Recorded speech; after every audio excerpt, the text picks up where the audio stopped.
Salut et bienvenue dans le Mycélium. Je m'appelle Claire et sur ce podcast, je te partage mes lectures et mes apprentissages pour nourrir nos réflexions, décristalliser nos idées reçues, se mettre à la page sur les questions de féminisme, de diversité et d'inclusivité dans toutes leurs ramifications.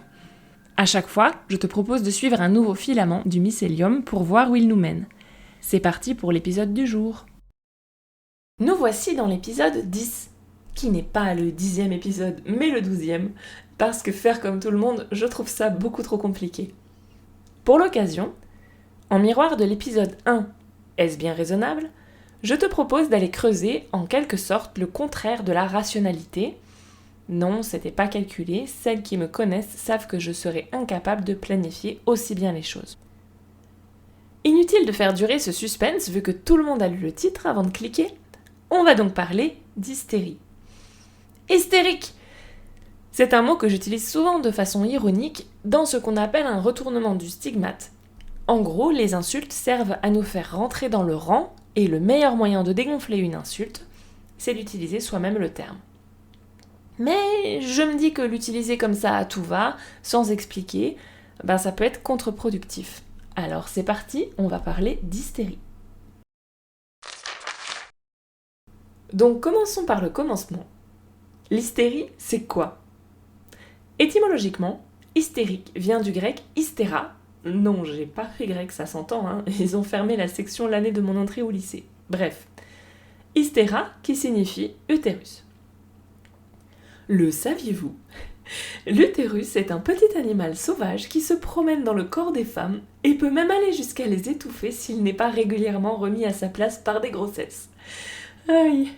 C'est en tout cas ce que nous expliquaient Hippocrate, Platon et consorts. L'histoire de la médecine, franchement, c'est quelque chose. Maintenant, tu ne diras donc plus « je fais une crise de panique », mais « j'ai l'utérus en travers de la gorge ». C'est beaucoup plus rigolo et classe. De rien, ça me fait plaisir. Plus sérieusement, pour revenir à nos utérus, dès le départ, l'accusation d'hystérie vise donc les femmes, rapport à l'utérus, même si l'utérus n'a franchement aucun rapport avec la smoule, ou les hommes qui ne rentrent pas dans les codes de la masculinité conventionnelle. Tu sais, les vrais hommes, quoi que ça veuille dire, t'as bien l'idée. L'hystérie est notamment un concept en psychologie et en psychanalyse. Pour cet aspect, je me suis appuyée sur le livre « En finir avec l'hystérie », entre parenthèses prétendument féminine, d'Isabelle Siak, qui est super intéressant et accessible même si on n'a pas lu 10 livres de psycho avant, ce qui n'est clairement pas mon cas. L'hystérie y est définie comme ceci, je cite, « comme un fonctionnement psychique où le corps exprime une pensée, un désir ou une émotion qui ne peuvent pas se dire autrement ». Ce livre nous rappelle, entre autres, que l'hystérie peut toucher tout le monde, car ça fait bien longtemps qu'on ne la rattache plus à un organe, c'est vu comme une maladie des nerfs, une névrose. Cette hystérie peut se manifester de plusieurs façons. Hypocondrie, psychosomatisation, séduction, plainte, convulsion, troubles du comportement alimentaire, addiction. Et je dois dire que c'est ça qui m'a étonnée dans ce livre.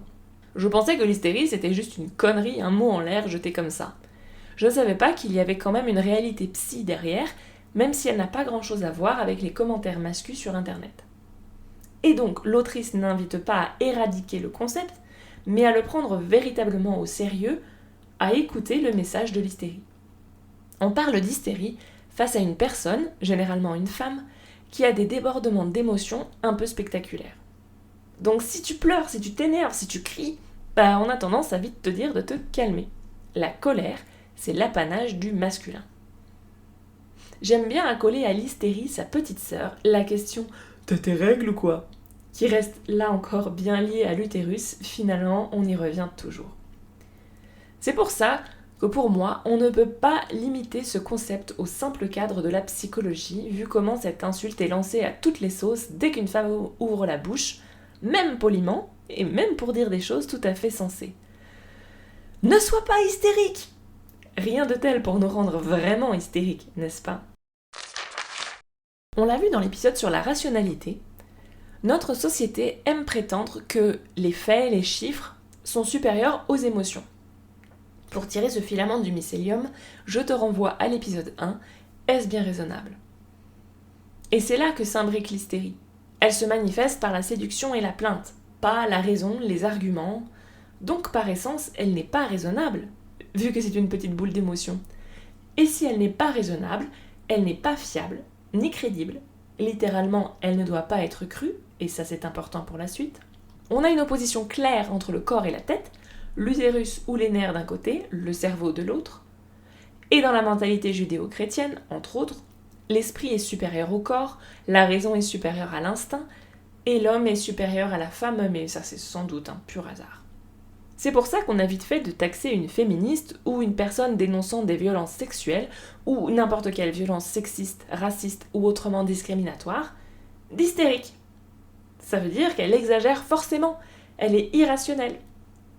Parce que comme ça, on n'a pas besoin de tenir compte de ce qui est dit.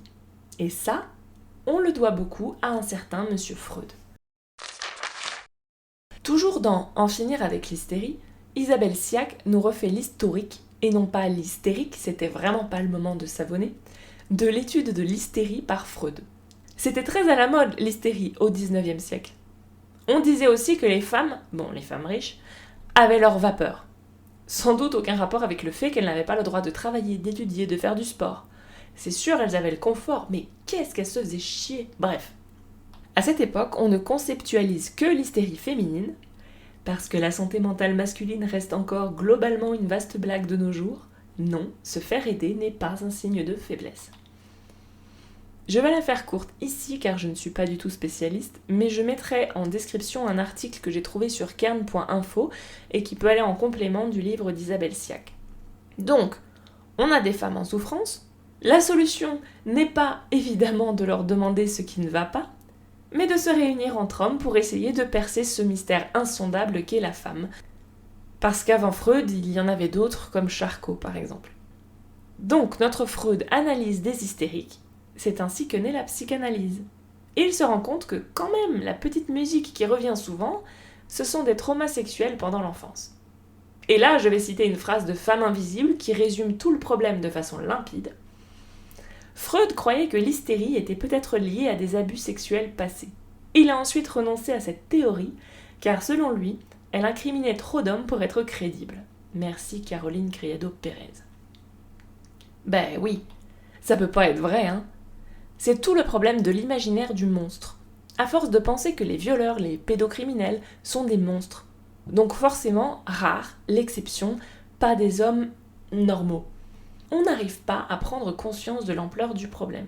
Freud pas plus que les autres. À la place, Freud crée le concept de fantasme de séduction. La séduction de l'enfant par l'adulte est finalement fantasmée et pas réelle.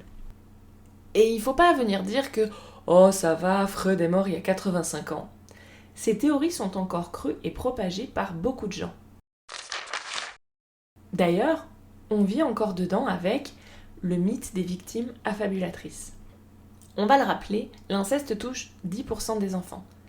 Ça fait 3 par classe pour les gens qui, comme moi, ont vraiment du mal à visualiser les chiffres. On risque d'en reparler parce que ma prochaine lecture va être Le berceau des dominations, une anthropologie de l'inceste dont je n'entends que des éloges. Pour en revenir aux théories fumasses de justification du système par Freud, si les traumas sont généralement fantasmés, si on parle de séduction de l'enfant par l'adulte ou même l'inverse, et pas de viol, d'inceste, etc., on responsabilise les victimes. Et ça, c'est un raisonnement insidieux qui est encore bien présent. Le problème, c'est la sexualité débridée des enfants.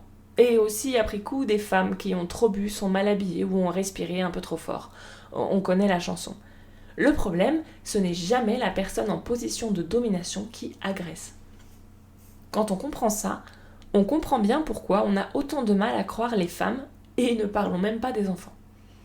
On n'écoute pas, on ne croit pas, vu qu'on est dans le registre du fantasme, de l'imagination. C'est pas vrai. On met sur le même plan ton petit ami imaginaire et ton trauma d'inceste. Il est donc important de distinguer discours scientifique et discours de scientifique. Une notion sur laquelle on reviendra certainement beaucoup plus en détail dans un prochain épisode, car notre science occidentale est blindée de discours de scientifiques qui servent surtout à justifier le statu quo patriarcal, surtout à une époque où on interdisait la science aux femmes. Je vais citer En finir avec l'hystérie qui, je trouve, résume très bien le problème. Et si toute sa construction, donc celle de Freud, autour du fantasme hystérique, n'avait servi qu'à retarder le moment où éclaterait une réalité, non pas psychique, mais bien réelle, celle des ravages de la domination des hommes sur les femmes, des adultes sur les enfants, des puissants sur les fragiles, en un mot, des forts sur les faibles. Et ce moment tant retardé, on le vit maintenant avec la libération de la parole. C'est la suite de tout ça. Je disais, Freud, pas plus que les autres, n'arrive à prendre conscience de l'ampleur du problème. Sauf qu'un de ses disciples, Sándor Ferenczi, l'avait lui beaucoup mieux étudié. Et donc, pour le remercier, on l'a laissé aux oubliettes de la science pendant 50 ans, parce que fallait pas contredire Freud quand même. Je vous cache pas que ça me rend terriblement en colère, disons-le hystérique, de voir quels efforts on, en tant que société, peut déployer pour garder les yeux fermés, même quand les informations sont là. Maintenant que ce cadre est posé, on va sortir du registre psychohistorique pour revenir dans l'analyse féministe. L'hystérie reste, encore aujourd'hui, une arme anti-féministe. Parce que c'est bien connu, l'hystérique, surtout quand elle est féministe, elle est frustrée et mal baisée, par qui vous avez 4 heures, et c'est là son problème. Mais aussi, les femmes sont folles par nature. Mais ce sont les hommes qui ont des coups de folie. Et là, par contre, c'est une circonstance atténuante. Le mot que tu cherches, c'est double standard. L'accusation d'hystérie sert à te discréditer automatiquement plutôt que d'écouter. Soit tu n'es pas rationnel, soit tu es par nature affabulatrice, ça dépend du jour. On dégaine très vite la présomption d'innocence pour les accusés, très bien, mais jamais la présomption de bonne foi pour les victimes. Double standard, encore. Je parlais l'autre fois, dans l'épisode 9 sur les courants féministes, de l'importance de voir les systèmes, comment tout s'imbrique, de ne pas prendre les problèmes un à la fois. Et l'hystérie en est un très bon exemple. On en voit une illustration particulièrement révoltante et poignante dans l'épisode 51 de Un podcast à soi, qui est intitulé « Au procès des folles ». On y voit comment les expertises psychologiques dans les procès pour violences conjugales notamment permettent de culpabiliser les victimes et d'exonérer les coupables. Double standard, toujours. Ces femmes expertisées sont toujours un peu trop hystériques, pas assez calmes et rationnelles, etc. Je vous invite à écouter l'épisode, c'est effarant jusqu'où ça peut aller. A l'inverse, pour les hommes en face, ces débordements d'émotions, souvent la colère, et de violence sont des circonstances atténuantes. Coup de folie, crime passionnel, je l'aimais tellement que pour la garder, je l'ai tuée. Et elles l'ont quand même un peu cherché, hein. Un classique indémodable. Cette psychologisation permet de ne pas remettre en question l'ordre établi, le statu quo, les questions systémiques. Parce que ce que le terme violence conjugale ne dit pas, c'est qu'on a 86% de femmes victimes. Et plutôt que d'aller arracher les causes profondes de cet état de fait, on préfère aller individuellement chercher des poux dans la tête aux rares courageuses qui osent porter plainte et affronter la machine judiciaire pour les décrédibiliser. Et éviter de se poser des questions, ou pire, remettre en question l'ordre établi, la domination patriarcale. Parce que les croire, voir la vérité en face, c'est s'obliger à penser que vu l'ampleur des dégâts, on connaît au moins un homme autour de soi qui est coupable de violence quand on ne l'est pas soi-même. Prenons un autre exemple, toujours inspiré de Un podcast à soi. Cette fois, c'est l'épisode 6, Le gynécologue et la sorcière. Alors oui, Un podcast à soi, c'est à écouter absolument, mais pas à binger, parce qu'il est génial, mais il décrit des situations vraiment très très énervantes. Donc cet autre exemple, c'est le cas des violences gynécologiques, et pourrait-on dire des violences médicales en général. Dès qu'on réagit, qu'on proteste, qu'on a l'audace de penser connaître notre corps, qu'on exige un stérilet alors qu'on veut nous fourguer la pilule, ça rate pas. Calmez-vous, vous êtes hystérique, soyez raisonnable, vous exagérez, etc. Parce que le médecin en face est déjà souvent un homme, et un homme de science, un sachant, un rationnel. Alors que toi, tu es une petite boule d'émotion avec l'utérus en travers de la gorge. C'est sûr, c'est plus simple de bâcher 13 patientes à la douzaine que de questionner le sexisme organique de la médecine occidentale. Et là, me remerciez pas, je me retiens de faire un aparté sur les chasses aux sorcières, comme à peu près à chaque épisode, mais vous ne perdez rien pour attendre, on y reviendra certainement. Être traité d'hystérique, c'est être invité à se taire, à écouter les sachants rationnels. même et surtout si les hystériques ont de bonnes raisons d'être en colère, ou tristes, ou n'importe quelle autre émotion. Là, contrairement à ce que propose Isabelle Siak, l'hystérie décrédibilise la messagère au lieu d'être prise comme un signe sérieux que quelque chose doit être exprimé et entendu. Parce que c'est quand on n'est pas cru, écouté, soutenu qu'on devient hystérique, pas l'inverse. L'accusation d'hystérie prend plein de formes insidieuses. Parce que crier hystérique, ça commence à se voir et à être un peu ridicule, on contourne, mais finalement ça revient toujours au même. On l'a vu, t'as tes règles ou quoi, est une façon déguisée de te traiter d'hystérique, de décrédibiliser ta colère et de te ridiculiser un peu aussi, parce qu'apparemment avoir ses règles c'est la honte. Bref. L'autre accusation déguisée, c'est dans ta tête. Quand t'es malade ou que tu prétends une douleur ou que tu dis avoir souffert de sexisme, d'une agression, peu importe, c'est dans ta tête, se décline à toutes les sauces, en toutes saisons et se marie parfaitement avec un petit verre de gaslighting. C'est une affirmation qui, là encore, sert à couper court au lieu de chercher une solution. Ce qui n'a aucun sens si on y réfléchit bien, parce que quand bien même c'est dans ta tête, admettons, le problème ou la douleur, on parlerait alors de psychosomatisation. Ça ne veut pas dire qu'il n'y a pas un besoin de soins ou d'aide. Ce n'est pas parce que ça ne se soigne pas à coups de bistouri ou de molécules que ça n'est pas légitime pour autant. À la base, l'hystérie sert à expliquer tous les maux des femmes qu'on ne comprend pas. Et on ne les comprend pas parce que comme les hommes sont moins touchés, c'est par exemple le cas de la fatigue chronique, il y a moins de recherches et d'études. On en revient encore et toujours à l'absence de données genrées. On pense le masculin comme universel, et tout le reste passe sous le tapis. On ne sait pas ce qui t'arrive, c'est dans ta tête.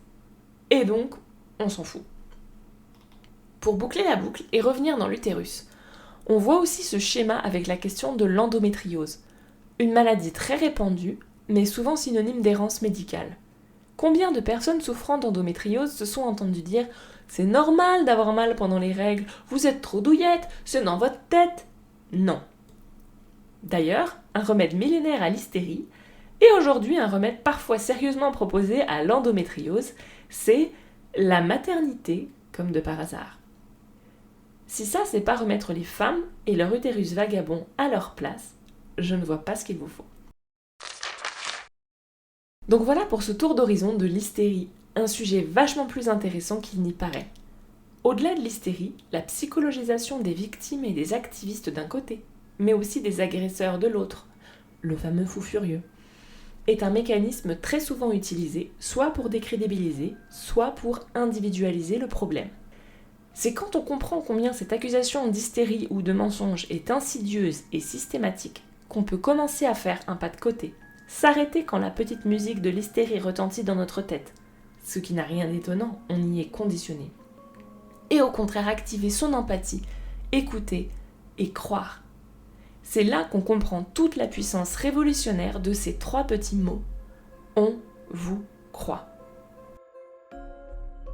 M'ont inspiré pour cet épisode En finir avec l'hystérie prétendument féminine d'Isabelle Siak, un podcast à soi, Au procédé folle épisode 51 et Le gynécologue et la sorcière épisode 6, Femme invisible de Caroline Criado-Pérez, Vagina obscura de Rachel E. Gross et l'article Quand le fantasme fait trauma sur kern.info. À la prochaine fois. Voilà pour l'épisode du jour. Si tu as des questions, des suggestions ou envie de papoter, on peut discuter sur Instagram ou par email. Ce podcast est réalisé bénévolement, donc tu peux le soutenir en faisant un don sur Tipeee si tu peux te le permettre. Ça m'aidera à couvrir mes coûts, oui, acheter des livres et des croquettes pour mes 5 chats. Et sinon, si ce podcast te plaît, tu peux le soutenir en l'envoyant dans les étoiles, 5 de préférence, et en le faisant voyager autour de toi. Merci beaucoup!